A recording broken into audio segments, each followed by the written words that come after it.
You wake up, drag yourself out of bed, and walk to the bathroom. You grab that plastic stick with little bristles, squeeze some minty paste on it, and start scrubbing the hard white things in your mouth.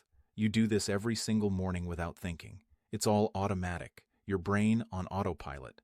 But let's stop for a moment and think about this routine. Really look at it from a different angle. Imagine an alien from another planet, a Martian who has no mouth and absorbs nutrients through its skin. It sees you scrubbing foam in a hole in your head. It'd probably think you're completely insane. What's the point of this ritual? Why the foam? The Martian's question would be totally valid. You see, what seems totally normal to us is really quite strange, almost alien. The truth is, you're blinded by familiarity. You think you see reality, but in fact, you're only seeing what your automated habits tell you is there. Now let's take this idea a bit further. Try this simple experiment. Raise your hand, bring it down, then sit back in your chair. Do you feel heavy? You'd say, that's gravity pulling me down, right? But let's dig deeper. Is it really gravity you're feeling? Pay close attention to your body. You don't feel something pulling you inward. Instead, you feel the chair pushing against you. Your weight is actually the result of the chair pushing you away from your natural path towards the Earth's center. That feeling of weight, it's an electromagnetic push from the atoms of the chair against the atoms in your pants. It's not gravity, it's electromagnetic force. This is where it gets mind-bending. Before we dive deeper into how the world works, make sure to subscribe. This isn't just about physics, it's about rethinking how we understand the world around us. Now let's go back and explore how we started to really understand the forces that shape our world.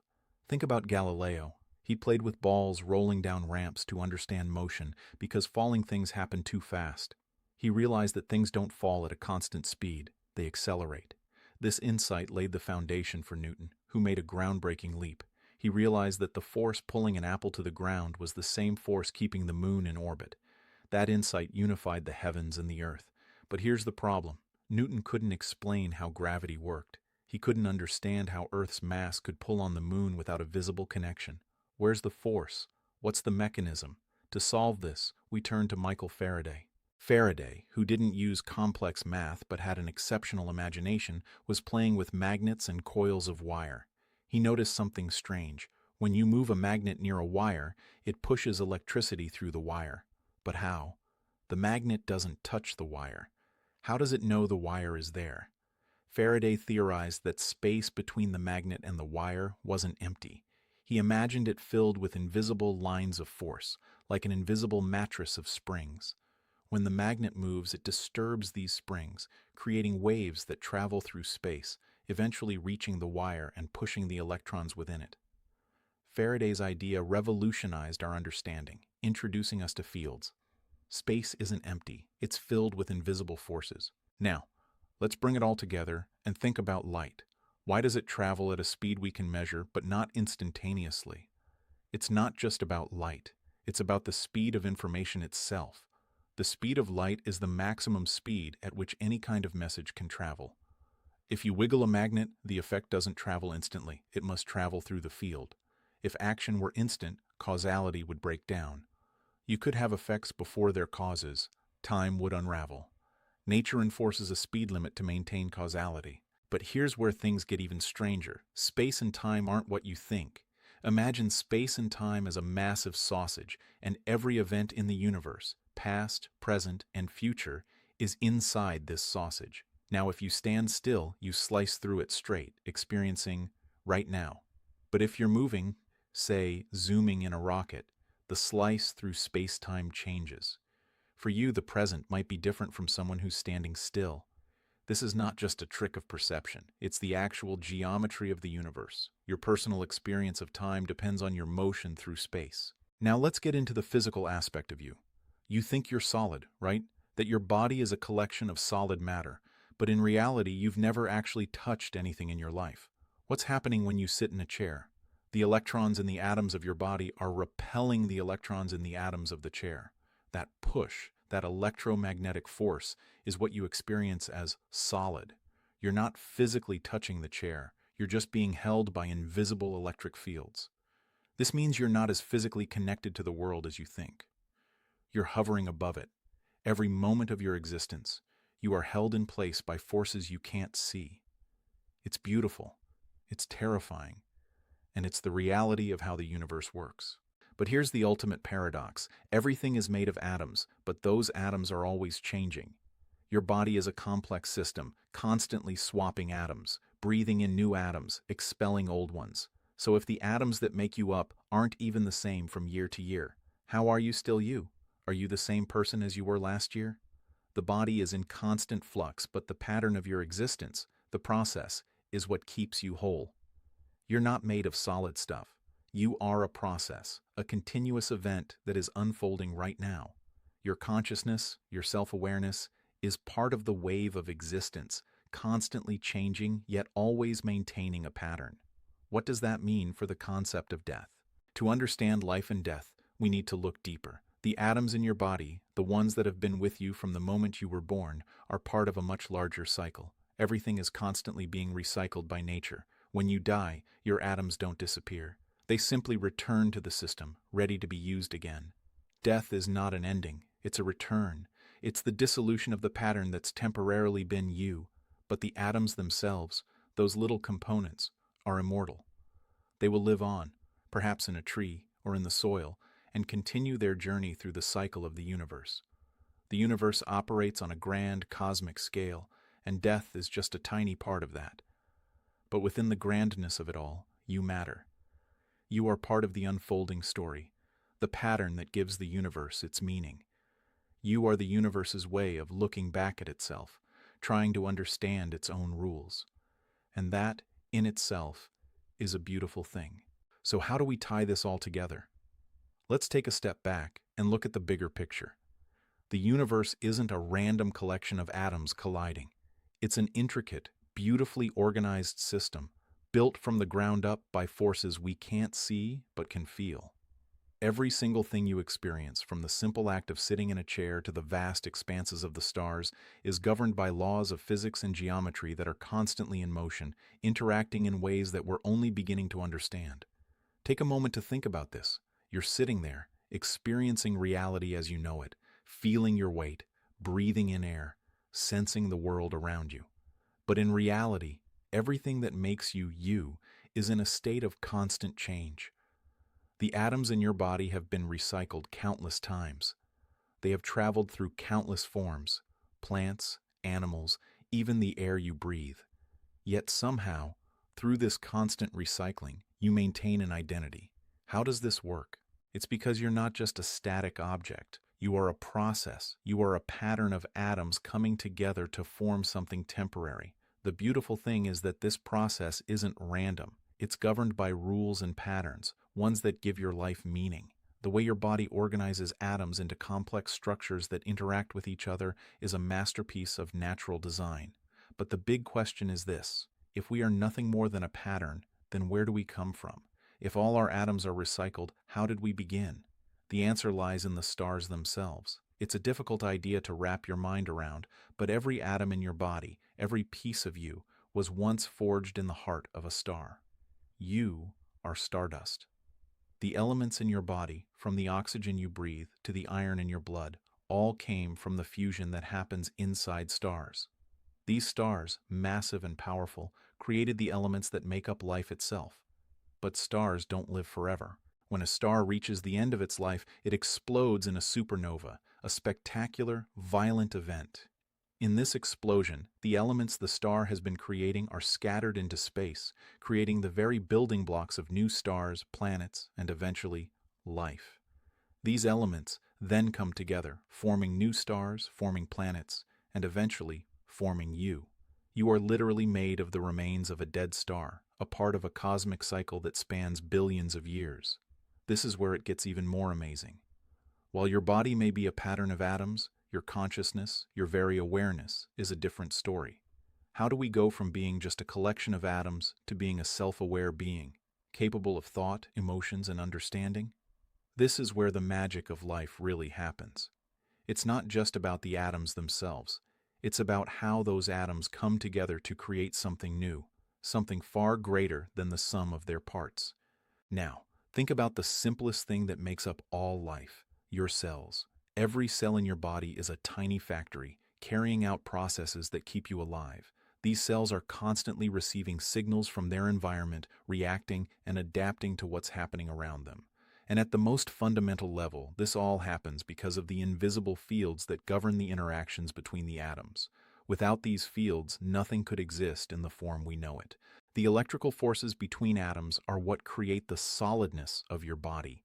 It's not just the material that makes up your skin, bones, and organs.